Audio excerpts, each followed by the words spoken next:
All right, we have our controversial iron episode. I don't think it's controversial. I think that people just don't understand like how iron metabolism works in the body, so they get upset when other people will talk about, you know, maybe how iron supplementation isn't like the best option for everyone, and focusing on whole foods first, which I don't think is a like controversial approach, but a lot of people do. So strap in, controversial episode coming. I don't think it is. I think that iron just gets a lot of people up in arms, probably even more so than copper, which is, you know, a lot of people feel strongly about copper. But I think like most minerals, once you understand how we regulate iron, how iron metabolism works, you can see past the confusing information that leads people to go to extremes, like, or to be on like one end of the spectrum or the other. If you've been listening to my podcast for any length of time, I hope you know by now that I'm usually falling somewhere in the middle. I like to avoid extremes because there's usually like something missing. And I think when you actually work one-on-one with people, you see every extreme. And so and all the in-betweens, like it's such a spectrum that's when you're like, okay, like this one extreme does not work for everyone. This one extreme does not work for everyone. There is an in-between. And so I'm going to go through how the iron recycling system works, what we use iron for in the body, like I do in every deep dive, all the different functions, and then different iron imbalances. So I'll talk about how copper impacts iron, how copper imbalances can impact iron, and then I'm going to go into the different types of anemias.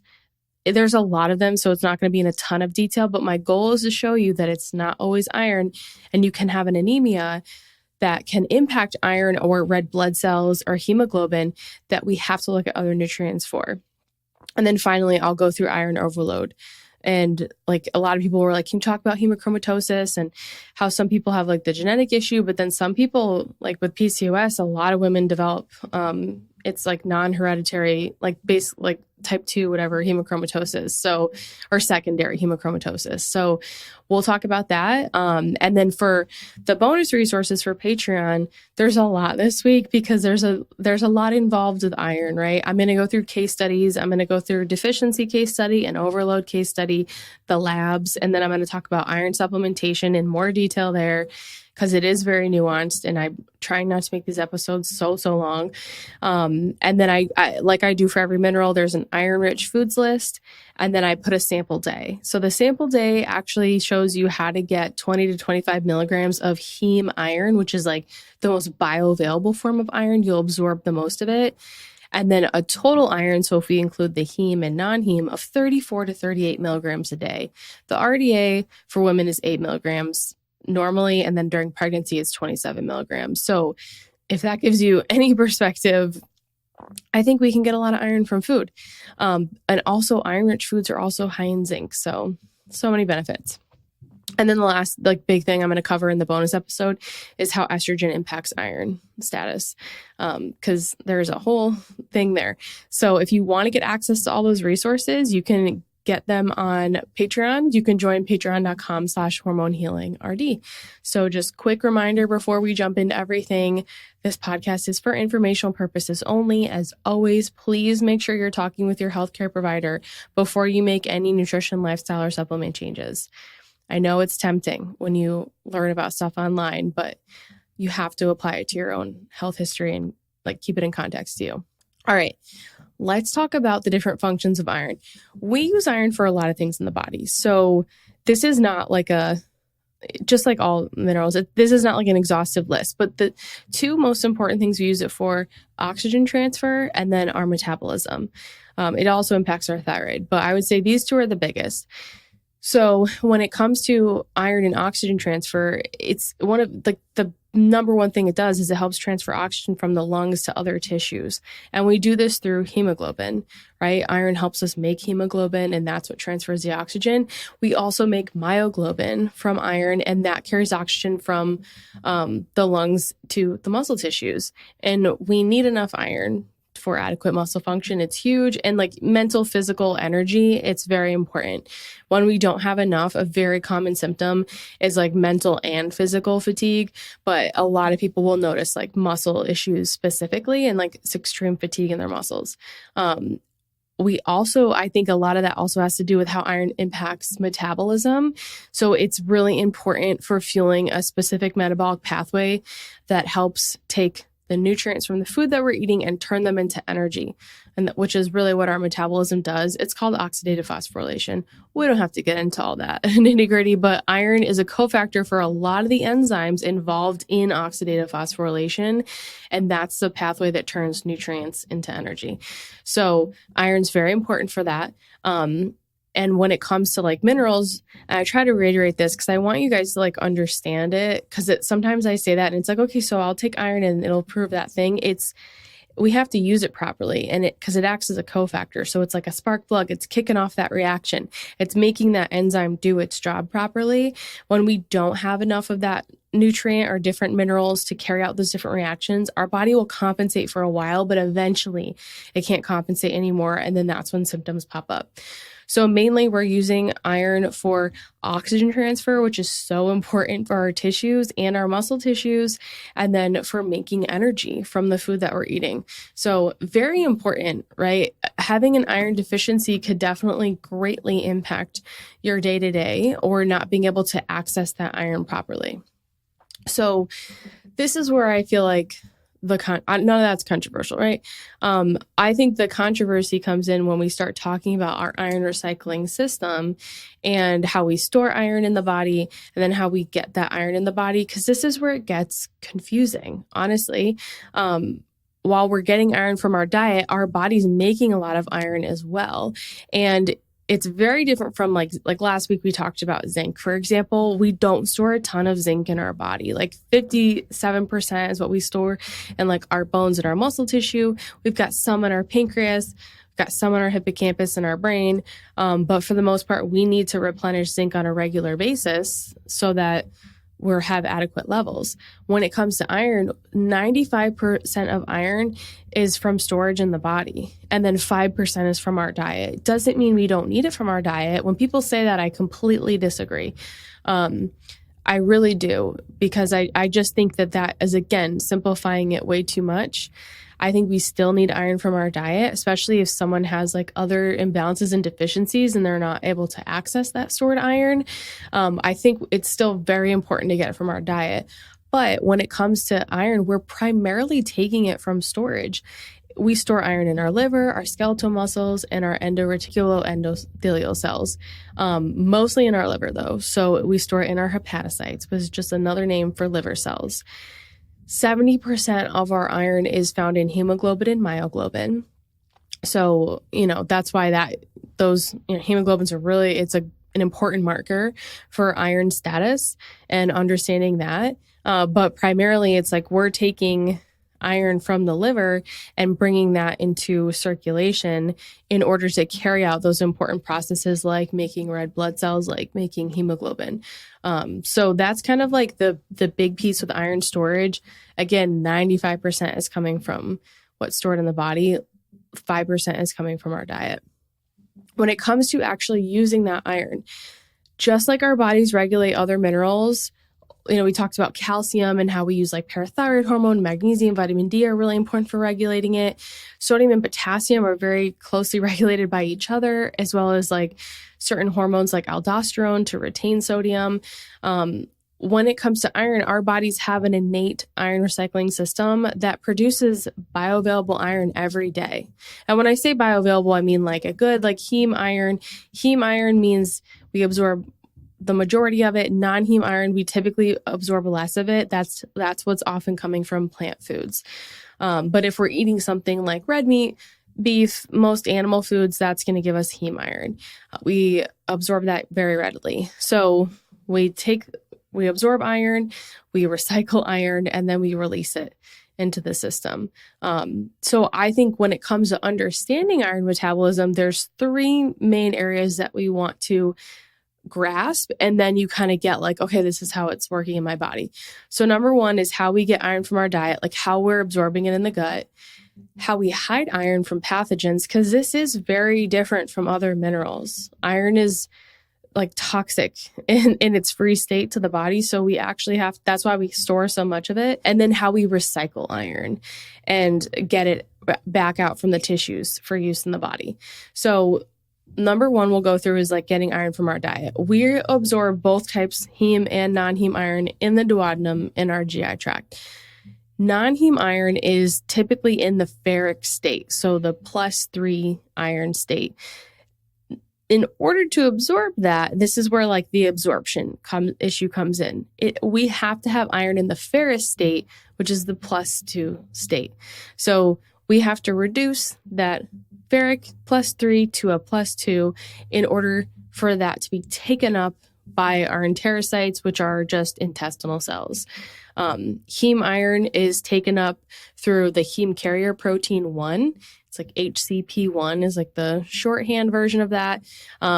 Once the heme it enters the enterocyte, the intestinal cell, it's degraded by an enzyme and released as the ferrous iron. So that +2 easily absorbed state. The absorbed iron is then stored inside our intestinal cells, bound to ferritin. And this is something that we're going to talk about throughout this podcast. I can't tell you how many questions I get about ferritin constantly, but I'm probably going to pull up images too. I know it can sometimes that you can't always see them like super well for those watching on YouTube, but I think it's important to look at some of this stuff. Ferritin is inside the cell, okay? It's inside the cell. So blood work is not always the best measurement of it, and we have to compare it to other things. No one lab value should be used to determine iron status fully. We need, just like any other health concern we have. So it's when we take that iron, that's how we do store it inside our cells, in ferritin. And that's like, it's a very protective way to store it because it's bound to that protein. Remember, iron on its own is toxic. So we're either going to store it in our intestinal cells or we're going to release it into circulation through an enzyme called ferroportin, which is an iron or a protein. It's called, it's an iron transporter. So we get iron from our diet, we absorb it in our duodenum. If it's non-heme, like the plant version, we have to convert it. If it's the heme version, we don't have to convert it. And we're either going to store it in our intestinal cells or we're going to release it into circulation.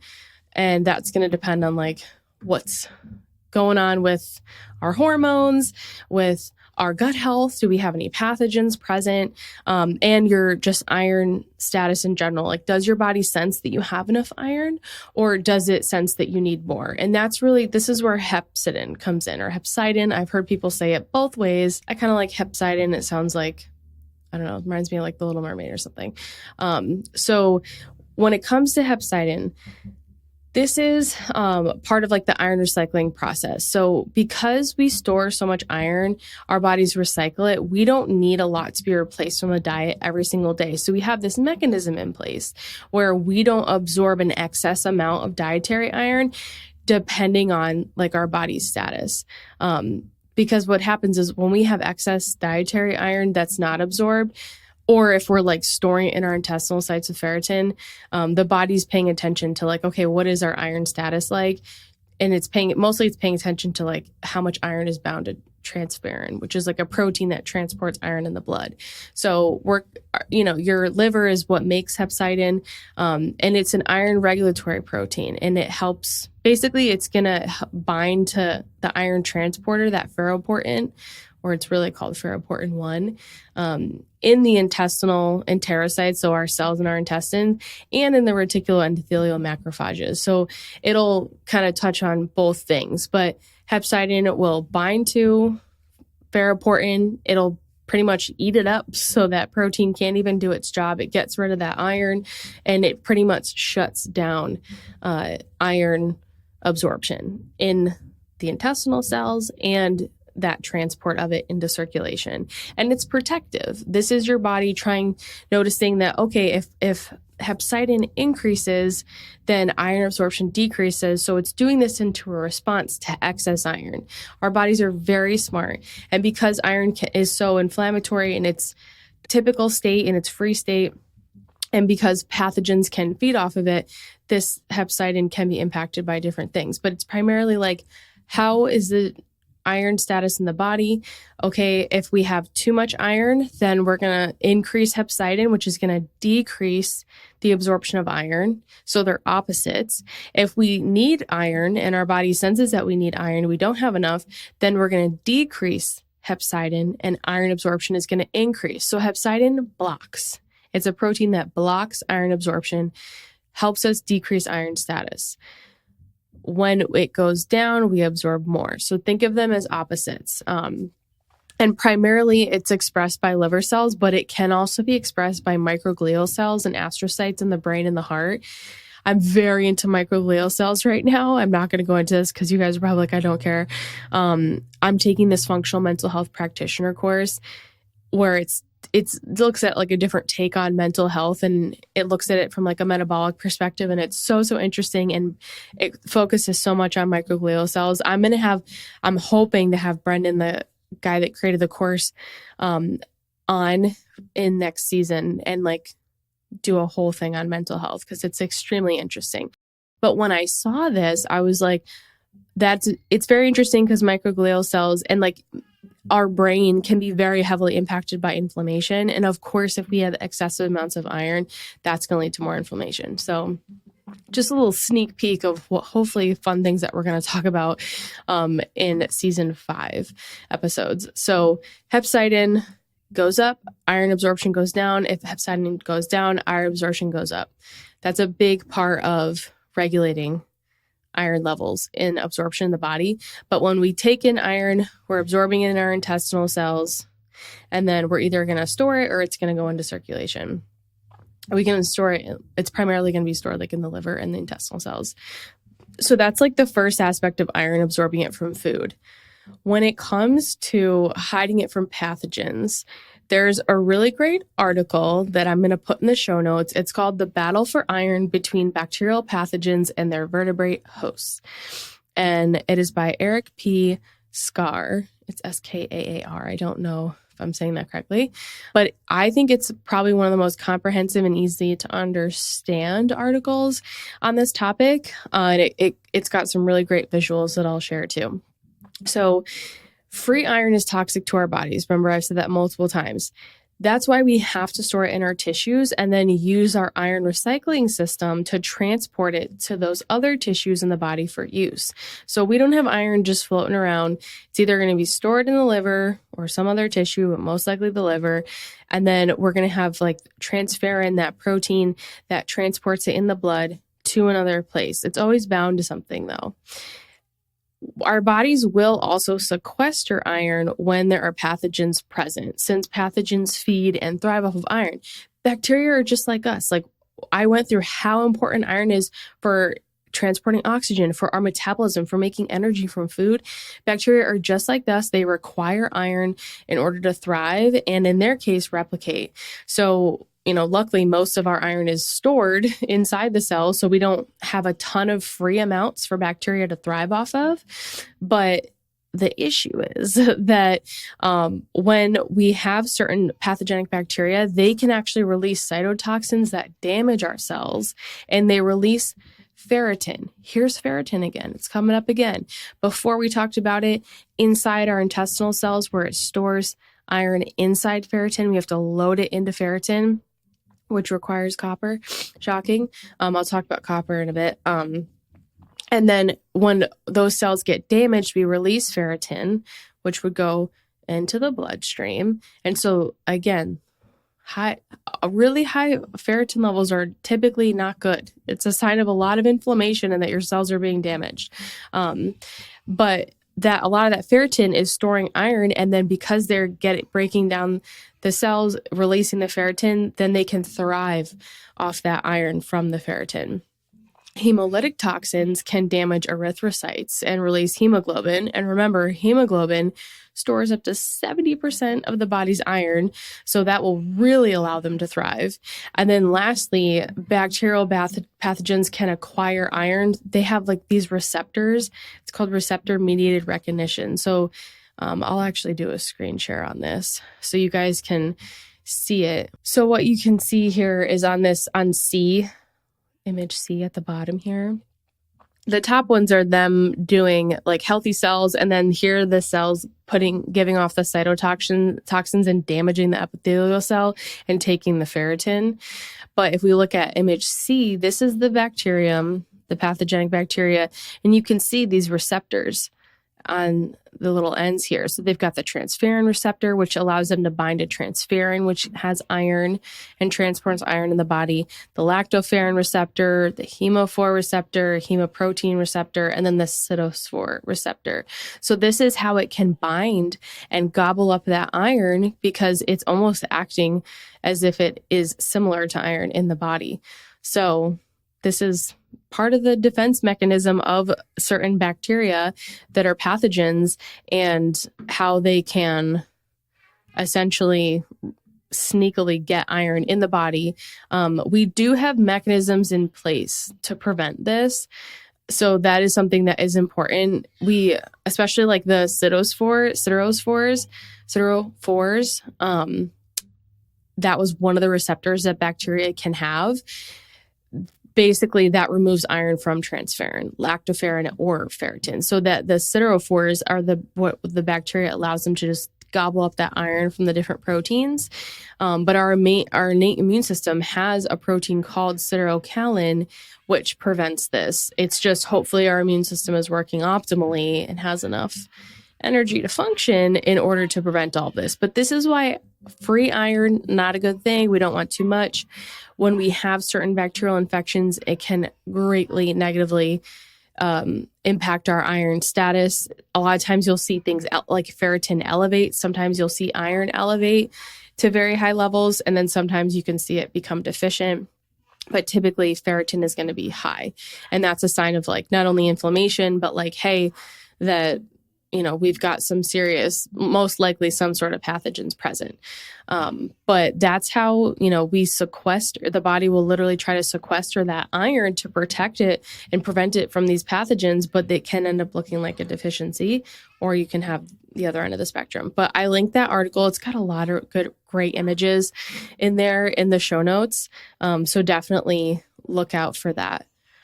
So that's number one, how we absorb it in our intestinal cells. Number two, how we try to hide it and sequester it from pathogens. And then finally, how we recycle it. So we all have an iron recycling system called the reticuloendothelial system, or the RES. This system produces 24 milligrams of iron every 24 hours. This is why a lot of people say you only need like 1 to 2 milligrams of iron from food. I just think that's like if things are working in tip-top shape, and like that's probably not the case for everyone. And I think it also depends on like what season of life are you in? Are you pregnant? Are you postpartum? Are you trying to fix a deficiency previously?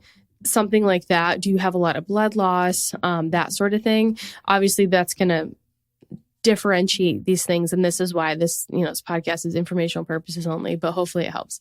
Our bone marrow uses this iron to make red blood cells. And then those red blood cells ideally live for 120 days, and then they're broken down. The process starts again. When red blood cells are healthy, that's how long they last, 120 days. When they're not, when the body is inflamed, and typically from like chronic stress, red blood cells don't last as long. And this puts a major stress on the body because they carry oxygen. And our tissues need that oxygen in order to function properly. So that's kind of like the first aspect of the iron recycling system. We make 24 milligrams of iron every day. To get iron out of storage, this is like the other part of this like transportation recycling of iron. Because remember, we store 95% of it. We need certain proteins to get it in motion. So like we don't want to just constantly have iron stored, and we're storing it in our intestinal cells. We're storing it in our liver tissue. We want to make sure it's in motion. This requires many different enzymes and many different proteins.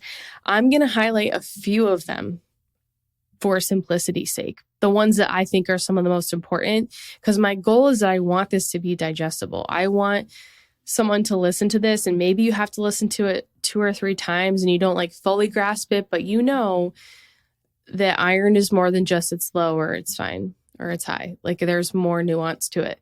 So the first one, which is like the star of the show, is when it comes to getting iron out of the tissues and into circulation, is ferroportin. It's ferroportin 1.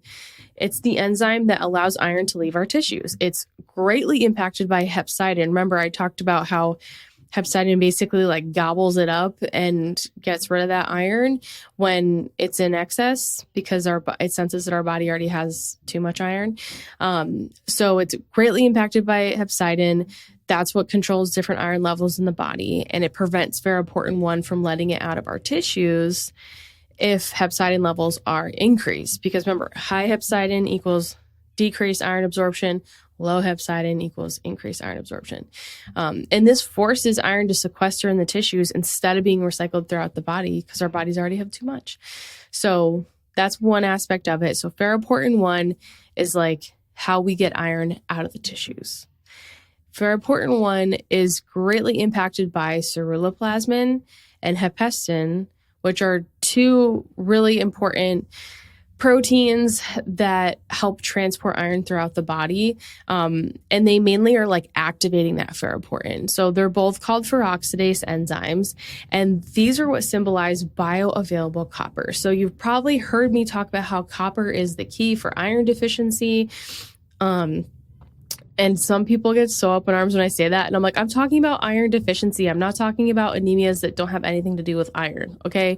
I think there's just so many anemias out there that people don't fully grasp it and understand that sometimes it could be folate. Sometimes it could be B12, B6. There's many different types of anemias. I'm not saying copper is the key for all of them. But when it comes to iron and the iron recycling system, we do need bioavailable copper. Now, copper, and we'll talk more about bioavailable copper and what that is in like my section on copper that's coming up. But basically copper has to be bound to a protein in order to be used for iron recycling. So plain old copper doesn't work. So we have to turn copper into ceruloplasmin. And then that is what helps the ferroportin 1 protein enzyme work properly and allow iron to leave the tissues. We need that because what happens is ceruloplasmin donates an electron. So it turns that ferric iron, the +2 iron, turns into ferrous iron. So we need that. If there isn't enough bioavailable copper, then ferroportin 1 can't respond properly and release that iron, and iron can build up in the tissues. And if we're having a lot of iron build up in the tissues and it's not getting into circulation, then HepCyden is not regulated properly. So this is kind of where we can get too much building up in the tissues, and then that can cause issues. But it still looks like we have deficiency because maybe transferrin is not, we're not transporting the iron. So, because the next big thing that comes is transferrin is like the big important one. So we've got ferroportin 1 gets iron out of the tissues. It requires ceruloplasmin or HepCyden in order to do so because we have to donate an electron to the iron to get it out of the +2 state and turn it into the +3 state. When we don't have that, we lead to iron building up in the tissues. But if we do, the last thing that happens is transferrin comes into play. This is a protein made in the liver, and it's what transports iron in the serum, so in our blood. And while there's actually quite a few metals that can bind to transferrin, ferric iron, the +3, has the highest affinity. Ferrous iron, the +2, does not bind to transferrin. So this is why we need that ceruloplasmin to come in. Ferroportin is into play. We've got the +2, the ferric state. We need to put it to the ferrous. No, I always mess those up. We've got the +2, the ferrous state. We need to make it the ferric iron or +3 state. So basically just +2 to +3. We need ceruloplasmin in order to bind it to transferrin. We can bind 2 molecules of iron to transferrin at a time, and our cells then take up the transported iron through the interaction of different like receptors on the cells. But basically transferrin is taking, that bound up stored iron and transporting it. And one of the measurements when you do like a full iron panel is transferrin. So you can see like how are your transferrin levels. But we don't always know if iron is bound to that transferrin, which can be tricky. So iron blood work can be very tricky, but I'm going to talk about that in the bonus episode because it's way too much to go over. But this is like the process of iron recycling, getting it out of the tissues, ferroportin 1, ceruloplasmin or HepCyden, basically just bioavailable copper, and then transferrin. which is made by the liver. So our liver is heavily involved in storing iron and then getting it into motion. We also need enough of bioavailable copper, which is copper and vitamin A, which I'll get into more in a second. But yeah, that's really like how we're transferring it. And then I guess I'll share this image quick. Just if you guys want, for the YouTubers, if you guys want, this is from the medical biochemistry page. I mean, they have I linked it here. They're also in my show notes. They have a lot of great information if you want to dig deeper into any of this or just like read it all. This is a hepatocyte. So this whole entire cell, it's a liver cell. And I think this is helpful to understand because it's like, okay, so we have iron stored in the liver. You can see we've got some iron in the ferritin, we've got some iron in the endosome, and then you can see this is ferroportin. This is that really important protein that we get iron out. You see there's ceruloplasmin, it's iron's +2, goes through ceruloplasmin, gets donated the electron, it's +3, and then it can bind to transferrin. And then that transferrin can put it into circulation and bring it to different parts of the body that need it. So I think this is like a great visual. And again, there's ferritin inside the cell. So I'm just going to keep highlighting that because it's like, I can't believe how many questions I got on ferritin. I'm like, okay, guys, it's not that we can't use the measurement at all, but it's like, to me, it's probably one of the least important measurements. Unless it's super high, like for iron, then it's like, okay, it's a big red flag. But that's how we're transporting iron. So hopefully that helps you understand how we store iron. We need different proteins to transport it. And then again, based on our iron status, our body will actually change how much we're absorbing. It'll decrease it or increase it based on that HepCyden protein, which is just basing it off our iron status in the body.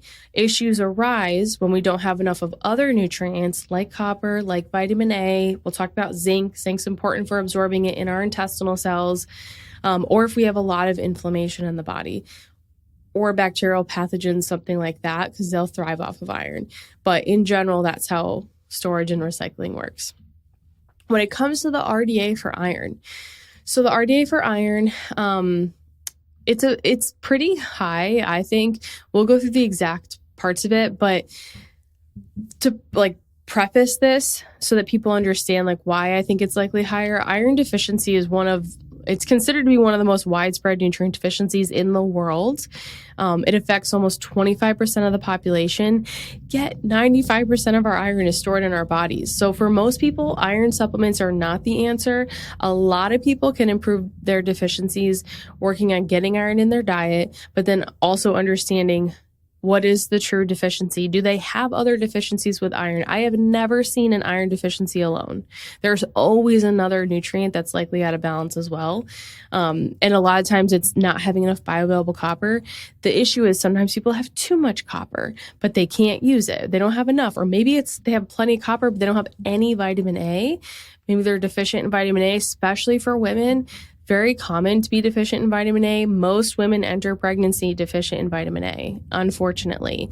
And if I think of specific populations that are often deficient, endometriosis and PCOS, endometriosis especially, they often have a genetic defect where they cannot convert beta carotene to retinol, which is the active form of vitamin A. So, and endo is connected to iron as well that we'll talk about. So basically, we have this RDA. The current RDA for women for iron is 18 milligrams a day. It increases to 27 milligrams during pregnancy. It decreases to 9 milligrams during lactation. This is likely because a lot of women don't get their period while they're breastfeeding. But I just know so many that do. I mean, I got mine 5 months postpartum. So obviously it's like they probably have a higher iron requirement if you're bleeding more. And a lot of women lose a lot of blood during birth. So it's a little confusing, but that's okay. And then you're going to notice that for men, the RDA is much lower. It's 8 milligrams because obviously men are not bleeding every month. They're not getting a period every month, which was, blood loss is really the only way that we're getting rid of iron. Everyone has different opinions on the RDA. I personally think that we can get plenty of iron from food. Like I made that sample day that you get 20 to 25 milligrams of heme iron from food. But if we add the non-heme sources in there, and I go through like try to have citrus with this one, or adding some sort of vitamin C rich food to the non-heme sources, because that increases absorption. I put that in there as well. If you can get that combination, I mean, you can get a lot of iron from food. I don't think it's difficult to reach this. I think that sometimes people have issues with making enough stomach acid to digest and absorb those foods properly, or they may have pathogens in the gut that are making it difficult in utilizing that iron. But I think for the most part that if people can prioritize the iron-rich foods, then they're going to get a lot of copper and zinc-rich foods too. And that's going to support their overall iron recycling system. If we pair this with the fact that our body makes 24 milligrams of iron daily, I think it starts to become apparent why iron supplements may not be the key to resolving an iron deficiency long-term for someone. There are other factors at play. But yeah, that's the RDA for iron. If you want to look at, I have the article from NIH linked. If you want to see like for kids and everything, it's pretty much like birth to 6 months is 0.27 milligrams. It's based off it's an adequate intake. It's what's in breast milk. But then once, beyond 6 months, it's 11 milligrams a day. That's a lot of iron. I think zinc is also very, very important for kids in their development, especially boys, but girls too, for sure. And then it goes down 1 to 3 years, it's 7 milligrams, and it kind of fluctuates until you get to adulthood. But very important for kids as well. I'm going to do a whole thing in the bonus episode on iron supplements, but I just want to mention this because I know that some people like get very confused of like whether or not they should take iron supplements. Same thing with zinc, but there is some, like when it comes to iron supplementation, if you're taking over 25 milligrams a day, it can impair zinc absorption, and zinc supplements can also impair iron status because zinc can deplete copper, and we need copper to have bioavailable iron. A lot of studies I looked at for zinc for postpartum depression for last week's episode, they improved postpartum depression, but they actually decreased their iron status because of how it impacted copper, which I thought was really interesting. So there's always going to be a give and take with supplementation. Doesn't mean it's not appropriate for you, but I think there's a lot to take in. When it comes to iron supplements during pregnancy, they are pushed so heavily. And it's frustrating for me because I see a lot of women struggle with like retinol, like vitamin A deficiencies. Zinc's another big one, and zinc is so important for the development of the placenta. It's important for postpartum depression. It's one of those things where it's like we need to have adequate levels of it, and if we're supplementing with iron, we can deplete zinc. So it's just something to consider. Again, I think if we can focus on whole food or whole food iron supplements like Blood Vitality from Ancestral Supplements or spleen supplements, that has a ton of iron as well. So yes, those are going to give you probably like 25 to 30 milligrams of iron, but it's a food form and it's not going to throw other minerals out of balance. So 25 milligrams from food, not going to impact zinc. It's when we take the synthetic supplement that does. So just, use caution, talk to your doctor. If you have concerns about your zinc status and they recommend iron, ask him to test plasma zinc. Ask for, just like always ask questions and try to advocate for yourself. I know it can be hard, but it's so, so important. Okay. Understanding iron imbalances. Now we're finally going to talk about copper and how important copper is. I already talked about ceruloplasmin. Pretty much iron's essentially useless if we don't have enough bioavailable copper. It gets stored in the tissues. It looks like we don't have enough available for use in the body, all because we need copper in order to convert that ferric iron into the ferrous iron. I think that's opposite again. I'm just going to say +2, the non-absorbable iron, to the +3 iron. We need that ceruloplasmin, the bioavailable copper, to donate an electron. So yes, I'm focusing on copper, and I feel like a lot of people talk about copper now with iron deficiency, but what most people really need is probably vitamin A, because in order to make ceruloplasmin, we need the activated copper, and that requires retinol, which is like the active form of vitamin A.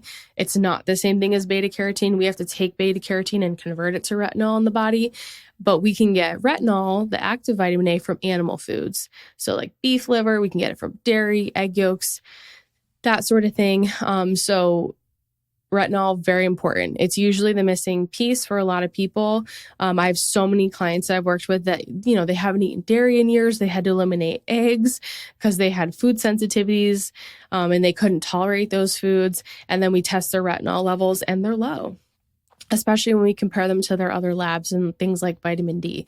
So retinol is often the big one. If someone didn't grow up eating copper-rich foods, I think it can be an issue, or a lot of people have supplemented with zinc. I did. When I was in college, I used it for immune health, and I would take a bunch whenever I didn't want to get sick. That's short-term use, but a lot of people are taking zinc supplements ongoing. And I think now, especially because zinc is so important for both female and male fertility, if someone's concerned about that and they do any research, they're probably going to see zinc and they may supplement with it. It may be appropriate, it may not, but it can impact your copper levels and your bioavailable copper. And that can have a big impact on your iron status. That's why when that study came up with that postpartum depression, these women did improve their postpartum depression, but they actually had worse iron status.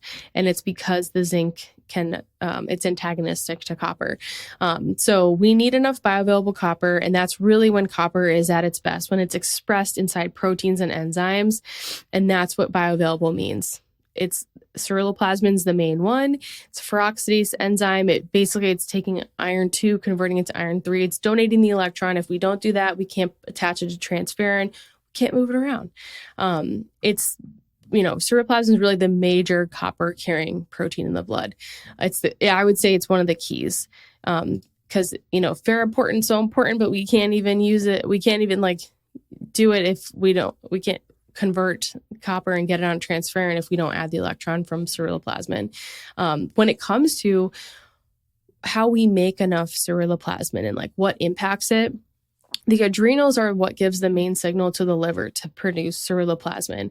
And this is why liver health and supporting the liver and your adrenals, it's so, so important for adequate copper and iron status.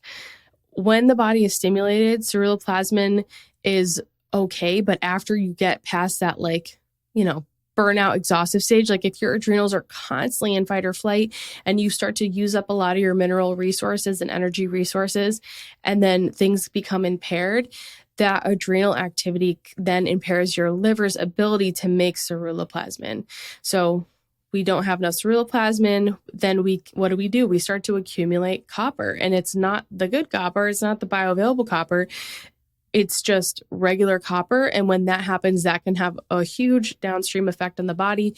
It can impact our estrogen levels. It can have a really big impact on how the body is utilizing zinc.